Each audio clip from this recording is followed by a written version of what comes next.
Hello, everybody. Welcome to another episode of the Thriving Adoptee podcast, and welcome to the show, David Cross. Great to meet you, David. It's good to be here, Simon. Thank you. So, David Cross has worked for many years with Karyn Purvis, and now is the leader of the Karyn Purvis Institute for Child Development. Clearly, this whole TBRI movement and this life-changing stuff that you've developed over the years is really groundbreaking. So I'm really looking forward to exploring that a little bit more with you today, and mining you for those real gems to help the adoptive parents listening.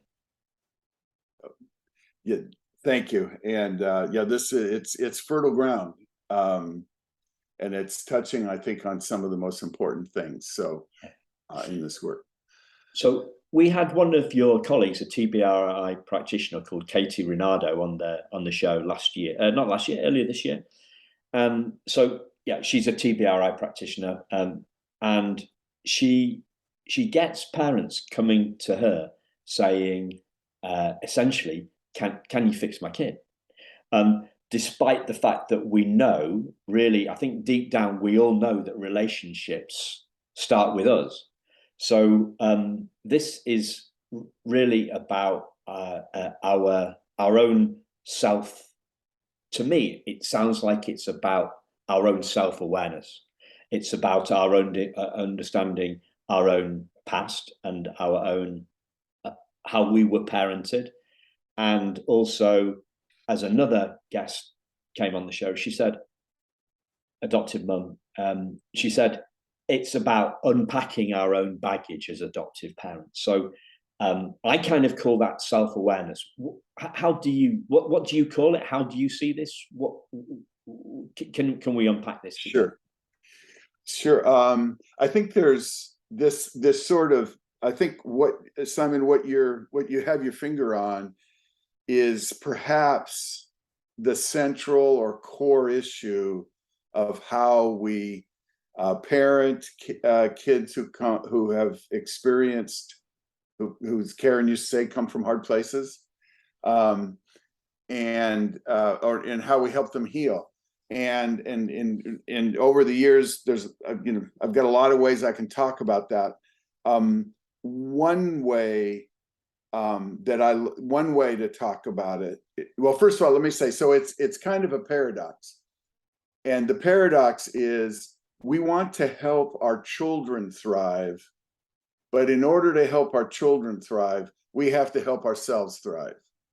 And that's the most important work for us to do, is, as you put it, is to become self-aware and to start. And one way we talk about that is, in one way Karyn said that was, we have to be if we're going to help a child on their journey, we have to be on the journey also. And a person who can't be on that journey, who can't take the hard steps of the journey, is really not going to be able to help a child with their journey. And the journey, I mean, is a journey towards health and well-being, and being, a fully functioning human being. One way, and I've got all kinds of ways I can talk about that paradox. One way is to use a metaphor. And if you think of TBRI, you can think of it as a toolkit, and the empowering principles and the correcting principles and the engagement strategies are all tools in your TBRI toolkit. And they're marvelous tools, but they're worthless without a good carpenter, say. The carpenter is the one that wields the tools. And that part of us, that's what the part of TBRI we call mindful awareness or self-awareness. And so how to use, if you just think of, like a carpenter's tools are saws and hammers and chisels and measuring rods, rulers and so on. You can give those to a person who knows nothing about carpentry, and they're not going to be effective. But what matters is the carpenter who's going to put those tools to work. And that, I think that's a good metaphor, because, being the carpenter, and the good carpenter in this context is being self-aware about our own histories, how our history has impacted us. We can look at this in a number of different ways, through the lens of attachment, through the lens of trauma, and so on. But we have to be a good carpenter. The carpenter is the important thing. And now, a good carpenter needs good tools in order to be effective in their practice. So the tools are important, but they're useless if the carpenter doesn't know how to use them. Yeah. So you're speaking to a useless carpenter right now. I did carpentry for like a semester, I think you guys call it in the US, and I'm still I still remember a friend of mine called Mike Brown finishing my woodwork stool for me because I couldn't do it right. So it starts. It starts with us. Any relationship starts with us. You're talking about a grounding. You're talking about a grounding, a knowledge, skills, and awareness and self-awareness before we pick up any tool. So, can we dive into? Well, let me think. Simon, can I share a study? Of course, yeah. That I think is really important. So Miriam Steele, and she was living in the UK when she did the study. She's living in New York City now, but her and her husband, Howard Steele, are two of I think, the best psychologists who are working in this space. Miriam did a study, I think about 20 years or so ago now. And it was a very simple study. She recruited a sample of families who were going to adopt, so they were in the process of becoming adoptive parents. And she focused on the moms because in most cases, at least traditionally, mothers are the ones who are the primary caregivers. And she administered the adult attachment interview, which assesses as adults the quality of our attachment. Are we securely attached, or are we dismissive in our attachment, and so on. And so she assessed the mothers in the adult attachment interview months before the adoption began, before the child came to the home. And then she followed the family. And after the children had been in the home for a fairly lengthy period of time, I want to say at least 6 months, I think about 6 months, she assessed the quality of attachment in the kids who were in the homes. And what she found was that virtually all of the kids and all these kids came from hard backgrounds. All of the kids, virtually all the kids, the vast majority of the kids whose adoptive mothers were securely attached, they were securely attached. And the vast majority of the kids whose adoptive mothers were insecurely attached, they were themselves insecurely attached. It's one of the most, if you think of it as an intervention, the attachment of the adoptive mother, it's one of the most powerful interventions I've seen. Yeah. Now, so there's two sides to that. The one side is it's a really important marker about how important what we bring to the equation is, but it's also very threatening, because who we are and how we relate to others can have such a strong impact on this little life that we all want to have a positive impact on. And then what I would say to that is, who we are now, there is no blame, because we're all products of our history. We can become, and then anyway, you see what I was trying to say, Simon? Yeah, I do. And I did one of those questionnaires myself, right? So what I would say is, because I've had a lot of coaching over the years, and what and one of my favorite quotes from one of my favorite coaches that I've had, and I don't think I would be doing the work that I'm doing now, is if it hadn't been for this guy. So a shout out for a guy whose name has just gone completely out of my head. He's called Christian Simpson. So Christian Simpson spotted something about me that I hadn't spotted myself, and that led me down a track that eventually led me to his favorite saying, or my favorite saying of his, is, we can't see the picture when we're in the frame. So this is about the fundamental challenge of self-awareness. So what one of these questionnaires or interviews does is it brings to the surface stuff that we haven't seen in ourselves.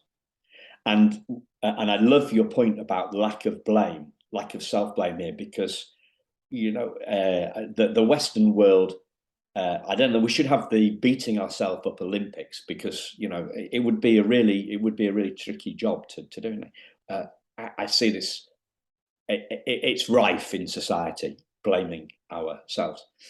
So yeah, this self-awareness piece, we can't see what we can't see. We live with ourselves all the time, so it's tricky. So that's why a coach or a questionnaire or a video interview of this type on, as you say, the adult attachment, you got it, the adult attachment interview, that's a thing that we can kind of all do ourselves, right? And I think and I've done one, and I seem to be fairly okay, fairly well attached.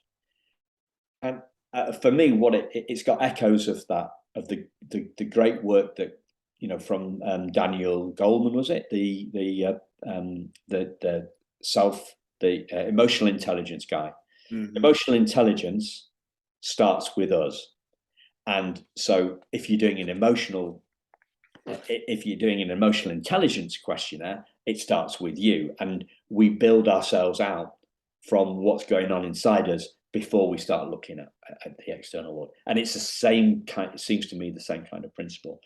So the thing is, my take is that we don't usually go into kind of practical stuff on this podcast. It's more really about, for me, it's usually about mining the insights that the guest has had. But I think that doing that adult attachment interview, if we haven't done it already, if you listener hasn't done it, and can be a really great way of uncovering the stuff that you don't know about yourself. Yeah, and I agree, and there's I also think there's a lot of ways. And let me, as kind of a follow up to what I said about Miriam Steele's study, let me just sort of say something about myself. So I was a foster kid. So my life is very similar to the many of the kids who we adopt, and me becoming, and so when I first did the adult attachment interview, I was not securely attached, and I've done it more recently, and I've moved into what's called earned secure. And I think that's one of the most hopeful messages of this work, is that if we do the kind of reflective work, or have the reflective experience like you just shared, Simon, with Christian Simpson, if you have that kind of experience, you can be on this journey, this journey, and so and I know from my part, there were times with my family I had some anger management issues, and I was not a highly I was a smart guy, but I wasn't a highly self-reflective guy. So, and all that's a lead in to say, so I've been on this journey, and as I reflect about that, I think there's been a variety of kinds of experiences, and most of this has been discussed in the literature. So there's things like the AAI. There's a good therapist. But for me, one of the experiences, once I kind of had my eyes opened a little bit, the kids taught me a lot about myself, and I think they can be our teachers. I think other parents can be our teachers. One of the things I like to say is, if we can immerse ourselves in relationships or a network of relationships that are reflective, where we feel safe and we can share insights, like a parenting group that has good leadership, those are all experiences. And then there's some things that Dan Siegel talks about, like prayerful meditation, yoga. For me, it was Tai Chi. I've done Tai Chi for many, many years. Things that put us more in touch with our bodies, our where we are at the moment, and so on. And I think the point I'm trying to make is that it's not a one and done deal. It's not like you all of a sudden have an insight and say, okay, man, I'm done. I'm self-aware now. Self-awareness is a journey. And there's a lot of, here's another study. Another study that it was done with young couples, and the adult attachment interview is both members of the couple were assessed before they got married and then after they got married, and they'd been together for several years. Those young people who were dismissing to start with and were in relationship with a person who was securely attached, over 2/3 of them switched from being dismissive to securely attached. So healthy relationships can help promote. I think a healthy workplace can promote reflectivity. One of the things Darren and I talked about, Darren is our director of outreach, of the implementation side of the Institute's work. We talk about living in a hall of mirrors where, like you and me, just you and me talking right now, I'm learning from you, you're learning from me, and we're both going to go away from this richer for it. And we try to make it so all of our consultations, all of our trainings, just having dinner with people are such that everybody, Karyn would say, steel sharpens steel, and that we all come away a little more self-aware. So it's not a one and done deal, but there are lots of ways for us to become more self-reflective, more self-aware, if we set ourselves on that pathway. Yeah. So I love the key phrase I scribbled down as you were talking there was eyes open. And this is a particular, it's like hobby horse of mine, really, I think, because the world seems to think that success, whatever that is, parenting success, business success, I don't know, whatever you want to call it, career success, is about strategies. So it's about doing. Whereas what's really changed my world has been seeing things. So, because what happens, so life, the journey is about seeing more, not doing more. And that's a big relief for me, because everybody says that they haven't got any time to do anything more. This is about seeing stuff. It's a seeing thing rather than a doing thing. Now, I don't know how abstract that sounds to me, it makes perfect sense. But you know that as I say, it's difficult to see the picture when we're in the frame. So what you were saying with eyes open is it's about keeping our eyes open, or opening our eyes and continuing to open our eyes. And because when we see better, we do better. It's not about doing more, it's about seeing more clearly. Yeah, we call it the TBRI mantra, and it goes like this. And there's a little story behind it because, well, I'll skip the story. The mantra goes like this: stay calm no matter what. Because we all know, whether we're parenting or we're in a some other situation where law enforcement, I just got off a call with law enforcement officers, whether we're in a policing situation or we're a teacher or whatever it is, if we lose our cool, then we've lost the battle. And if we do that over and over again, we'll lose the war.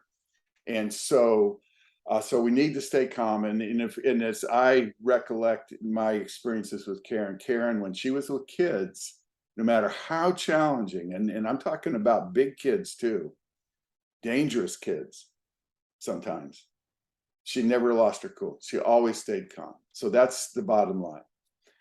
And then the next phrase, so stay calm no matter what. The next phrase is see the need behind the behavior. And this speaks to what you're saying, Simon, about seeing, because I think one of the things, so there's really two parts to TBRI training. Well, that's not true. There's multiple parts, but two of the parts of TBRI training. One part is being able to see that, say, if I ask my child to, help set the table, say, and they say no, then what we do in TBRI is we say, what's the need that's being met here? Well, for a lot of kids who have come from hard places, the need is to be in control of their environment because, their environments haven't been safe. So they have this need to take control so they can feel safe. So their goal is not to be defiant. Their goal is not to make your life miserable as a parent. Sure, that makes it hard. But that's not the need. The need's to feel safe. So we want to see the safe. We want to see the need. And then so it's stay calm no matter what. See the need behind the behavior. And then the third line is meet the need, find a way. And that's where the toolkit comes in. And TBRI's got a lot of wonderful tools for meeting needs. But first of all, you have to see it. You can't meet it if you can't see it. Yeah. If you think, and so then the last one is don't quit. If not you, then who? And so that's that seeing is, I think you're spot on about that. It's because we have to, another way to think about the self-awareness, the sort of centrality of self-awareness is we need to learn to see the world differently. And when we become more self-aware, we become less self-centered, and we can see other people's needs, and we can see it for what it really is, as opposed to through whatever lens we choose to or we have. Anyway, you get. I'm kind of rambling now, but okay. Yeah. So two things pop into my head there. The one I want to go straight in it, I think, because it's a little bit less philosophical and abstract, and sometimes I can get a little bit like that way. So when we talk about see the need behind the behavior, what behavior do you see in adoptive parents, and what need do you see behind that? So you gave it as an example from a child perspective, but good question, Simon. what behavior do you see in adoptive parents that they don't see themselves, and what is the need that they're? Yeah. So we have a saying, again, it goes back to Karyn, is that, so one of the things we talk about in our trainings is and this comes from Dan Siegel, and he does a marvelous job of this, is he talks about the being in your upstairs brain versus your downstairs brain. And when we're in our upstairs brain, it's our cortex that's kind of running the show, and we're thoughtful and we're deliberate and we can be reflective and so on. When we're in our downstairs brain, it's the amygdala that's running the show, and we tend to be reactive, and we tend to overreact, and we don't think, and we don't, so one of the things that we sometimes talk about is that if you have a parent who's stressed and threatened and feels like they don't have control, they're operating out of their downstairs brain, and you have a child who doesn't feel safe. They both don't feel safe, and they're both operating out of their downstairs brain, and what you have is amygdala talking to amygdala, and that usually doesn't end well, because that's where where parents, we get punitive, and we yell, and we sometimes we even hit, and kids, it's the same way, and so that's that amygdala on amygdala confrontation is a bad recipe, and or it's a recipe for failure. And so and I think when you look at if in what I have gleaned from probably hundreds of adoptive parents, or in foster parents for that matter, is you adopt, you have the best of intentions, you think according to usual standards of our society, you're successful. We have a good income, we have a home, we have all the things that we think we need to be successful as adoptive parents. But all too often we don't. And that's why we wrote The Connected Child, because a lot of people who with very good intentions get into, decide to adopt, and whoever it is that's supposed to prepare them has good intentions, but maybe they don't really know what they're doing, or don't know enough about what they're doing. And what you have then is an unprepared parent, a child who could be very challenging, and then all of a sudden you have situations where both sides are operating out of their downstairs brain, and it could be a disaster. So what I got out of that as a simple guy is the flash of insight that came to me was, it's exactly the same as the you gave an example of the child from a tough place wanting to control their environment by not setting the table, and it's exactly the same for the parent. So if the parent, if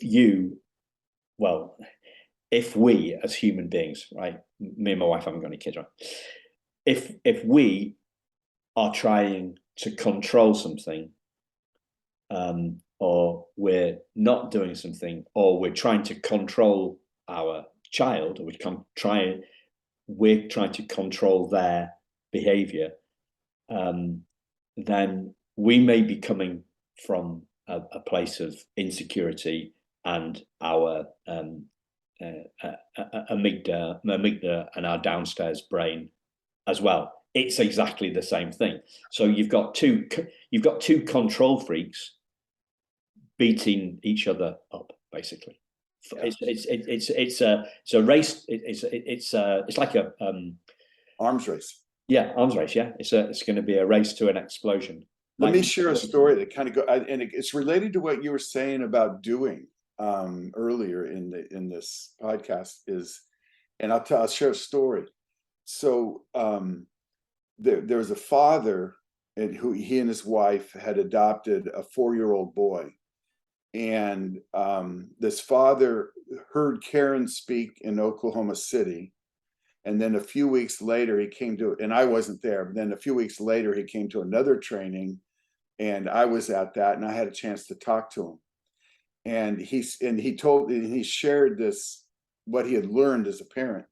And he said that before he heard Karyn speak, he did a lot of doing. And so when his son was prone to meltdowns, to behavioral outbursts and emotional meltdowns. And what he had been doing when his son started to melt down was to do a lot of things. Try to talk to him, try to, he was trying all kinds of things. And all he did was make it worse. And the situation escalated, and then he started to act badly and so on. And he said after he heard Karyn speak, and I don't know exactly how he made this connection, but what he realized, it enhanced his self-awareness. And what he started doing, his new strategy was to do less. And so when his son was upset, and he'd get down on, and this father would simply sit on the floor beside him and focus on his own breathing and on his own state. And he would take deep breaths, almost like a meditation. And he would just focus on himself. He was sitting by this little boy, but he wasn't really paying any attention. I mean, he's aware, but he wasn't really doing anything with the little boy, but just focusing on with deep breathing, focusing on his own calmness. And then what would happen was the little guy would start to de-escalate. And when he was ready, he'd crawl over in his dad's lap. And then after a little while longer, they could have a conversation about what was happening. And so what that father realized was he needed to get out of his downstairs brain, move into his upstairs brain. He did that through almost like a meditative exercise. And he didn't have to do anything other than that. And his son would calm down. And then they could both move into their upstairs brains and have a conversation about it. Yeah. I think it's a very powerful example. Very powerful. And a kind of a magical thing, really, isn't it? Yeah, really. In a world that's obsessed by reason and logic, yes. It is the sometimes it's not the, like, some people. Yeah, somebody said to me, I was talking to somebody the other day, and they said, and I said something about something that I do, and I tend to be perhaps a little bit inflexible, right? I don't change tack often enough, I think. And they said, oh, that's to do with being adopted. And I thought, is it? I can't really know. And I thought, no, hold on a minute. Am I in denial here? Am I in denial? I thought, I'll try this on. Let's not dismiss it straight away, Simon. Let it sink. Let the idea percolate, and see if it's got legs. See if it may be true. Don't dismiss it out of hand.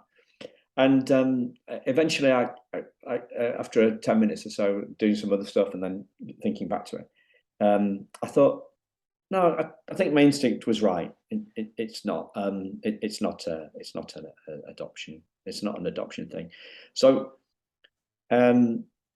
as I was starting that little anecdote, I thought, why on earth am I doing this and taking us off on a tangent? But it's come from my gut, right? It's an idea that's planted, because that's what I'm talking about here, right? The self-awareness piece is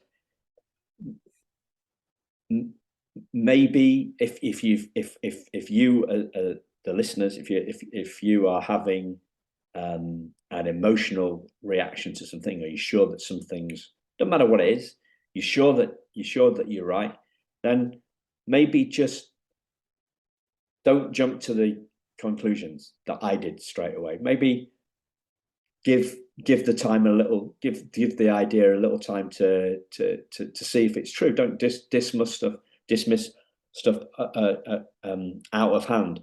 And I guess for me, it's being a little bit open. And I've had a few of these actually recently when I've been sure of stuff, some business stuff.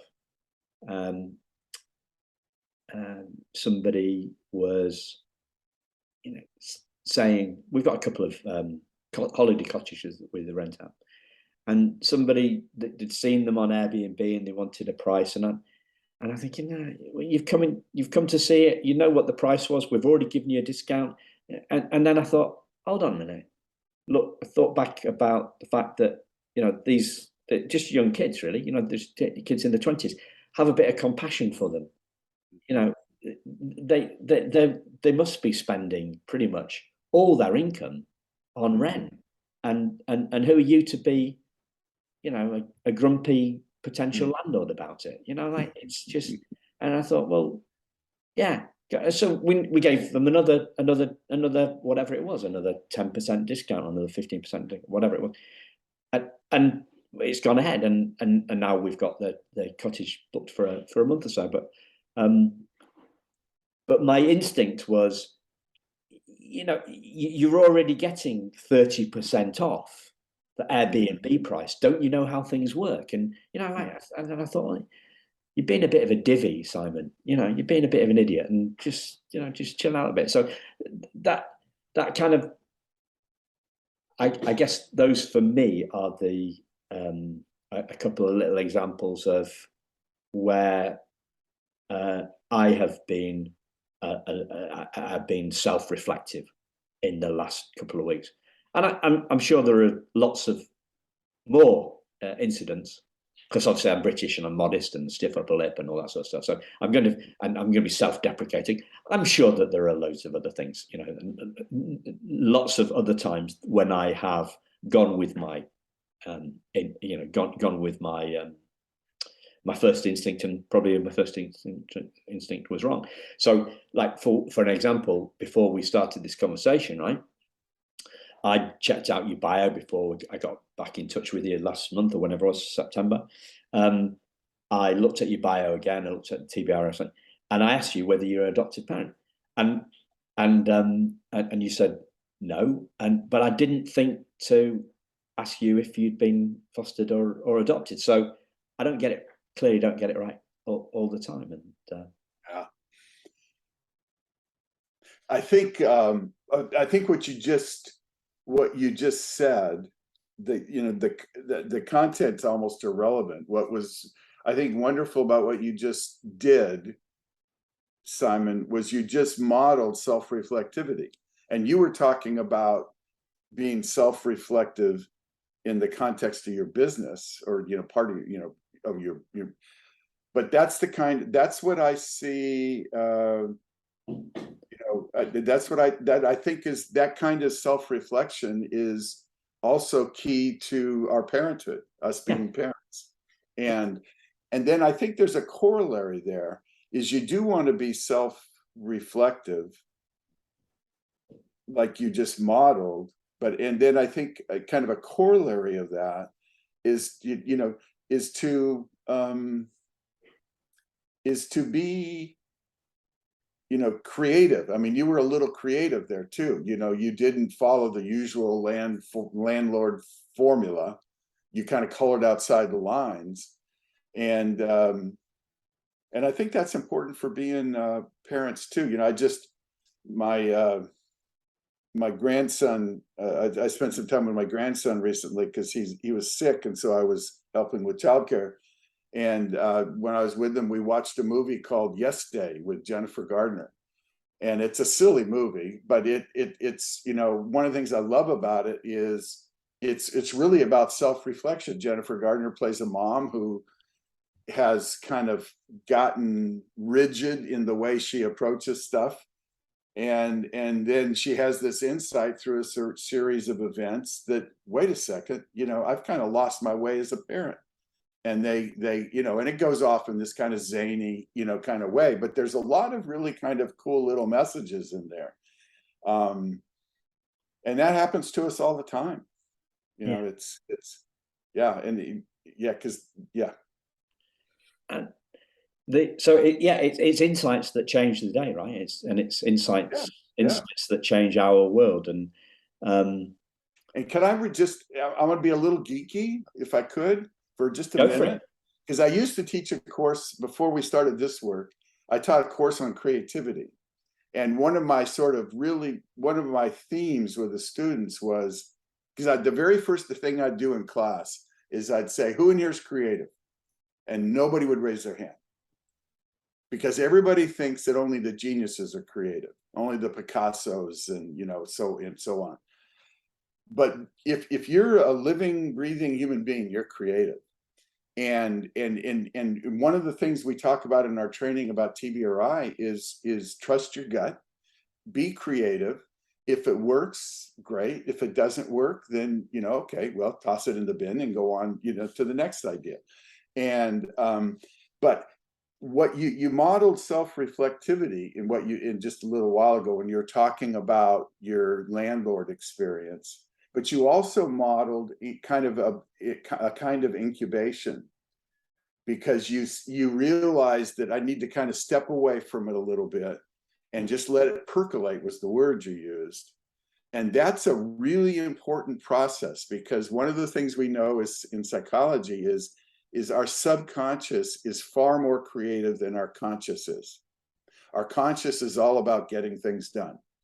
Our subconscious is where creativity lives, because it's capable of more complex processing.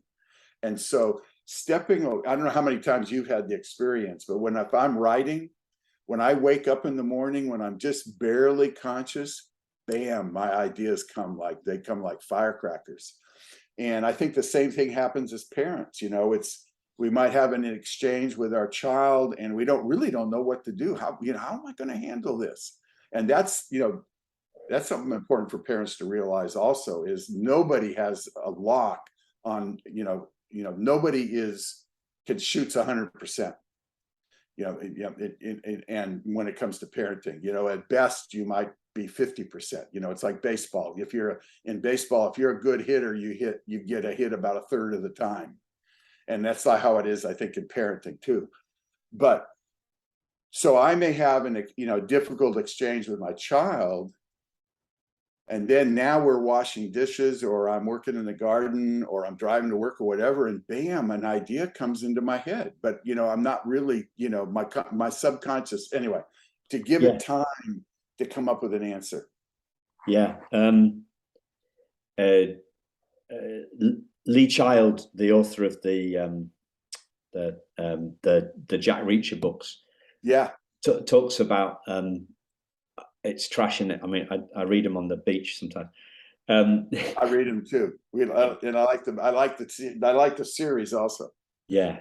Oh, I've not watched the TV series. Jack Reacher, he gives the idea to the back of his brain. I think that's exactly it. Yeah. And one of the things, and the other thing that you said was, you talked about rules and creativity, and I think that when we're feeling insecure, we look for rules. Yeah. When we're feeling insecure. Structure. So so that's whether that's parenting, whether that's our careers, whether that's and there is but everybody says it, right? Kids don't come with an operating manual. There's no rules. But and we all kind of get it. Oh yeah, this is a question. I asked this question came up to me. This idea came up to me yesterday, and I'm going to ask you if there is a term for it, right? So, let me see if I can put this succinctly. we get something intellectually, but we don't get it emotionally. So we get it intellectually, but we don't get it emotionally. So, and therefore we don't do it. Right. So the example that a lot of people give on this is stopping smoking, or stopping drinking, or cutting back on drinking, or doing more exercise. So intellectually, we know we should do it, but we don't actually. We haven't got an embodied understanding that we need to change. Is there a word for that sort of thing? Have you come across that? Well, I think you said it well, Simon. I think the way I would respond to that is because of this phenomenon that we can understand, and this is, another, feature of our modern society, is that we can get things cognitively, but they don't percolate or don't permeate all of what we do. So what, here's, I mean, we could do a podcast just on that, but here when we train, and when the Institute in our trainings, what we talk about is we need to create an experience. It's not about the words. It's not even about the ideas. What we need to do is create an experience that the person experiences with all their being, if you will, emotionally, cognitively, spiritually, relationally, sensorily, bodily, and so on. And that's what we strive for. And I think that's one reason why, or a big reason why, our trainings tend to be so impactful, because we aim for the experience. There's one writer I love. I mean, there's this guy, can't think of his name right now. He only published one paper, but that one paper is just so beautiful. And he talks about the aesthetics of instructional design. And he kind of codifies what I'm thinking of right now. But really, if we want to impact folks, and so here's an example of it. Like I mentioned to you, the Zoom I had before we did this podcast was a Zoom with a group of people in East Texas, and we're rolling out a trauma-informed TBRI-based training for first responders, including law enforcement.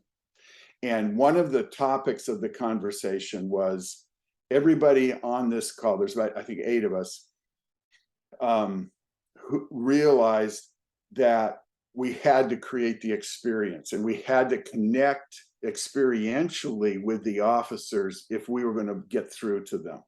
And the way to do that is to make it relatable to their own experience as a human being, as a parent, as a growing up, and so on.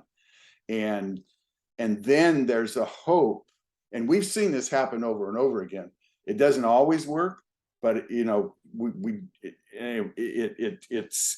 a pretty effective strategy. And so many trainings are just about the words and the ideas, but not about the experience that the person has.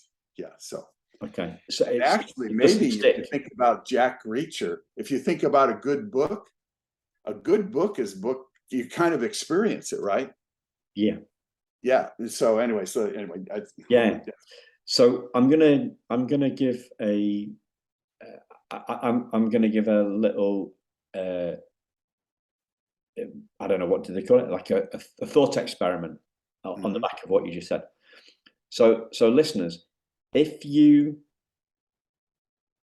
reflect on something that you know but you don't do, but you don't not doing, then question whether you actually do know it. Yeah. and I think there's truth to that. It also makes me think is that lots of times when we're training TBRI, what we'll say is people will say, God, there's so much, Dr. Cross, or so it's, where do we start? What do we do? And so we'll say, just take one strategy and try it. And so and very often, well, I know what I almost always recommend, particularly for parents with older kids, is try choices. Just focus on learning how to give your child choices. And then what happens is they come back and they say, it worked, and they're hooked. But what happened was, by simplifying it to one thing that is most often effective, is it became not a concept, but an experience. They lived it, they saw it, it actually, and then they start to want to learn about the rest. Fantastic. Really learn about the rest. So and I think the parallel with addiction is, and I think Milton Erickson, the guy that invented hypnotherapy, I think he was the master of this. He didn't try to tell you what to do. He didn't give you a strategy for, say, stopping drinking. He suggested an experience for you to have that would lead you to stop drinking. I heard a fascinating idea from somebody that has stopped drinking, and it was to make your first 2 drinks non-alcoholic. Yeah. And then you have the experience that you can socialize, and you can relax without having had. And you also fill your belly. Yeah. Yeah. So it's not about thirst anymore. Yeah. Yeah. That's brilliant. I did, that's interesting, because both my parents were alcoholics. That's why they lost custody of me. And I didn't really drink much till I went to college, but I went to a party and I drank way too much, and I was sick, and all the whole 9 yards. And I can remember consciously saying, I don't want that to happen again, and I don't want to be like my parents. And so the strategy I adopted was similar to what you said. I would start with I would alternate an alcohol. I decided, first of all, I said, I'm not going to drink hard liquor. I'll only drink beer, and I'll alternate a beer and a soda. And that was very effective for me. So, I never had an alcohol problem. So I'm conscious of time. Is there a question that I've not asked that you'd like me to ask, or something you'd like to share? We covered a lot of territory, Simon. I would say this. Two things. I put 2 parting things. One was so Karyn and I we both participated in a training called Circle of Security, and I would highly recommend Circle of Security for just becoming a better person, a better parent, and so on. And our trainer, Kent Hoffman, is just a wonderful man and psychologist. And he had trained parents who were as bad off as any parents, homeless parents, and addicted parents, and so on. And one of the things he said has always stuck with me. And he said, everybody wants to be a good parent. And I firmly believe that to be true. No matter how badly they botched it, their parenting, no matter how badly they botched their life, I firmly believe everybody wants to be a good parent. And I think when we're trying to help others, we need to capitalize on that. I mean, that's part of being a human being. The other thing is the word that comes to mind is grace.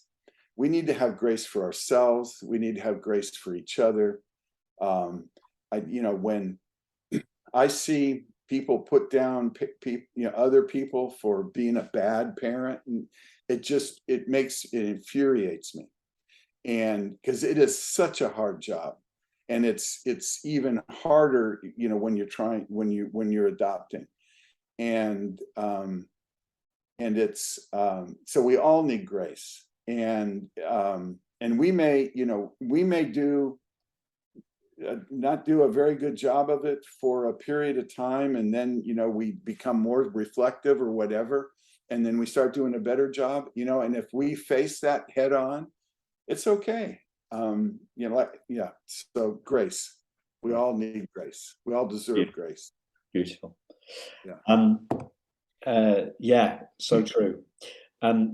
Listen, Dave, thank you very much for your time today, and thank you, listeners, for listening. And as usual, check out the show notes and find out more about David and TBR and what they're doing at the Institute. And thanks for listening, and we'll speak to you again very soon.